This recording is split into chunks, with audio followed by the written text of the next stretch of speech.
Subscribe करने के बाद घंटा बजाएं ताकि आप दूसरा अपडेट घंटा भी मिस ना कर पाएं। नेक्स्ट क्वेश्चन में बच्चों छमाही ब्याज दिया जाता है। जब ये क्वेश्चन है जब ब्याज छमाही दे हो 51,200 रुपये का 12 से 1/2 वार्षिक ब्याज की दर से 1 वर्ष का चक्रवृद्धि ब्याज ज्ञात कीजिए।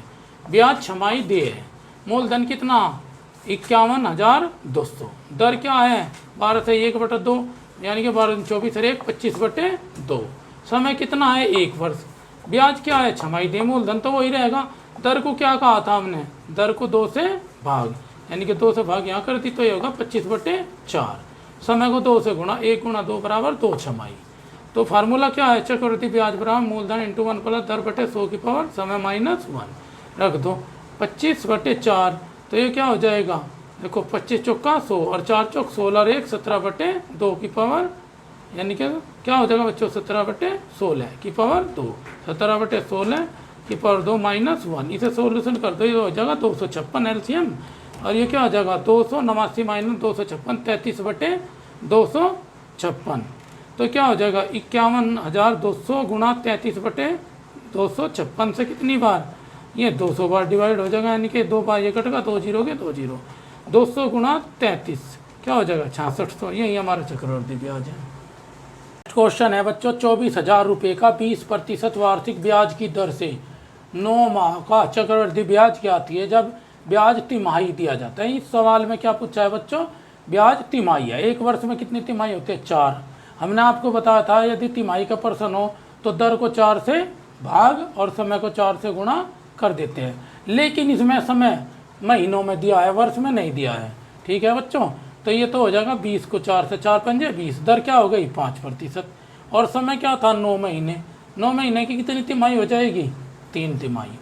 तो आप फार्मूला है चक्रवृद्धि ब्याज मूलधन इंटू 1 प्लस दर बटे 100 की पावर समय -1, 24,000 मूलधन हो गया, दर क्या थी 5/100 और पावर समय कितनी 3, 5 से 100 कितनी बार 20 बार, 20 एकम 20 और 1 21, 21/20 की पावर 3, 21/20 क्या हो जाएगा 92 61/8000, एलसीएम ले दो 8000 और 92 61/8000 गए कितना होगा 1261/8000, तो यहाँ मूलधन गुणा 1261/8000, 8000 से कितनी बार 3 बार, 3 अठे यानी कि 24। अच्छा जी बच्चों अब इनकी गुणा कर दो, 3 एकम 3, 3 18 का 8 का ऐसे लगा 1, 3 दूनी 6 1 7, 3 एकम 3, 3783 रुपये आपका चक्रवृद्धि ब्याज ज्ञात हो गया।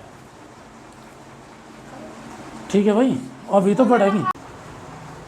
इस प्रकार के क्वेश्चन बच्चों एग्जाम में आते रहते हैं, जैसे एक शहर की जनसंख्या 50,000 है, 3 वर्ष बाद उसकी जनसंख्या क्या होगी, ठीक है ना बच्चों, और जनसंख्या वृद्धि भी ज्ञात कीजिए। पहले वर्ष में तो 10% की वृद्धि, दूसरे वर्ष में 11% की वृद्धि और तीसरे वर्ष में 12% की वृद्धि।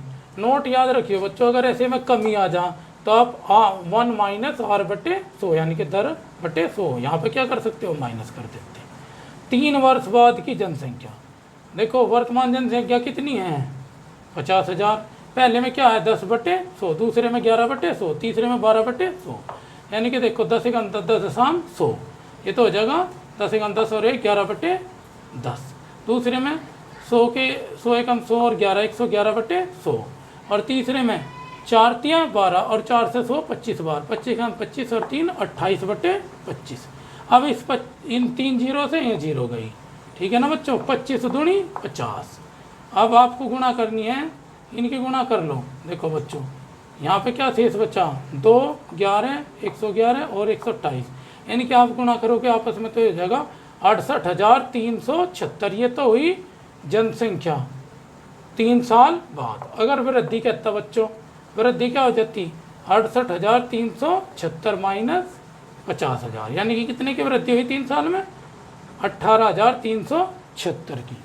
इम्पोर्टेंट क्वेश्चन ज़्यादातर आते रहते हैं एग्जाम में। 400 रुपये की राशि 2 वर्ष में एक निश्चित ब्याज की दर से 441 रुपये हो जाती है, चक्रवृद्धि ब्याज की दर ज्ञात करनी है बच्चों। मूलधन कितना हो गया 441, मूलधन 400 और समय 2 वर्ष, और दर क्या है हमें ज्ञात करनी है। तो चक्रवृद्धि मिश्रण मूलधन इंटू 1 प्लस दर बटे 100 की पावर समय, मान रख दो चक्रवृद्धि मिश्रण कितना 441, मूलधन 400 और दर का हमें पता नहीं है बच्चों, ये इस साइड में गुणा में है तो कहाँ चली जाएगी भाग में, तो ये क्या हो जाएगा दर की पावर 2 था।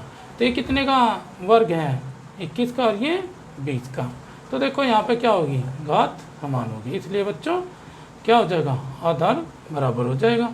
तो अब क्या करोगे आप, इस साइड में प्लस है तो ये किस में चला जाएगा, माइनस में। माइनस में आपका ये हो जाएगा 20 से कम 20, एलसीएम 20 आ जाएगा।